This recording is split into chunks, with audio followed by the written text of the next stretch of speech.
तर पुण्यात काल जेव्हा एमपीएससीचे विद्यार्थी लाखोच्या संख्येने रस्त्यावर उतरले, सरकारकडे न्याय मागायला गेले, शांततेपूर्ण आंदोलन करायला गेले, तर पोलिसांनी त्यांना पिंजऱ्यात कोंबले आणि अटक केले डायरेक्ट.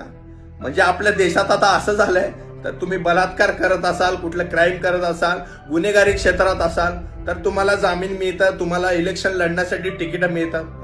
पण जेव्हा तुम्ही असलं आंदोलन बिंदोलन काय तुमचं न्यायाची गोष्ट केली, तर तुम्हाला डायरेक्ट जेलमध्ये टाकण्यात येतं. तर या विद्यार्थ्यांचं आंदोलन करण्याचं कारण एवढंच होतं की वारंवार ज्या यांच्या एमपीएससीच्या परीक्षा ज्या पोस्टपोन होत चाले, मागच्या वेळी पूर सारखीची नैसर्गिक अतिवृष्टी आली तेव्हा पण पोस्टपोन झाले, आणि आता परत इलेक्शन असल्यामुळे परत पोस्टपोन झाले.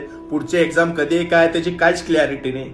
आणि मला या सिच्युएशन मध्ये एक छोटासा प्रश्न पडतोय, सरकार जेव्हा त्यांच्या पक्षातला एक जरी कार्यकर्ता इकडून तिकडं चालला, तर त्यासाठी अख्खा मंत्रिमंडळ त्याच्या घरी जाते, त्याला फोन लावते, ये बाबांनी एवढे विनवण्या करते, तेव्हा त्यांच्याकडे एवढा वेळ असतो. आणि लाखोच्या संख्येत जेव्हा विद्यार्थी रोडवर येऊन आंदोलन करतायत, त्या परिस्थितीत तिथं स्वतःहून प्रेझेंट राहून तिथला आढावा घेऊन काहीतरी सोल्युशन काढण्यापेक्षा पोलिसांना ऑर्डर देतात त्यांना जेलमध्ये टाका म्हणून. तर सरकारकडनं तर आता काय अपेक्षा राहिले नाही. त्यामुळे मी महाराष्ट्राच्या जनतेलाच एक विनंती करतो, ज्याप्रमाणे तुम्ही ते कोण ST RQ ZQ बुकेट टेंगो झापोक झोपोक सूरज चव्हाणला एवढा सपोर्ट केला, महाराष्ट्र अख्खा त्याच्या पाठीमागं उभा राहिला फक्त एक गरीब आहे म्हणून.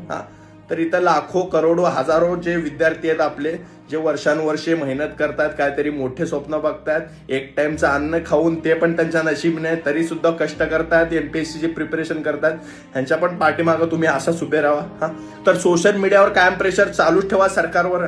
जे काय व्हिडिओ असे दिसतील तुम्ही तुमच्या स्टोरीला, तुमच्या सगळ्या फ्रेंड सर्कलला स्प्रेड करा, आणि हे सगळ्या सरकारला यांच्या ऑफिशियल अकाउंट्सला टॅग करत राहा. जोपर्यंत त्यांच्या अंगलोट येत नाही ना, तोपर्यंत हे काय करत नाहीत. त्यामुळे आमच्याकडे एक पॉवर आहे सोशल मीडियाची, तशा यूज करू आणि या एमपीएससीच्या विद्यार्थ्यांना न्याय देण्याचा आपण प्रयत्न करू. जय हिंद, जय महाराष्ट्र.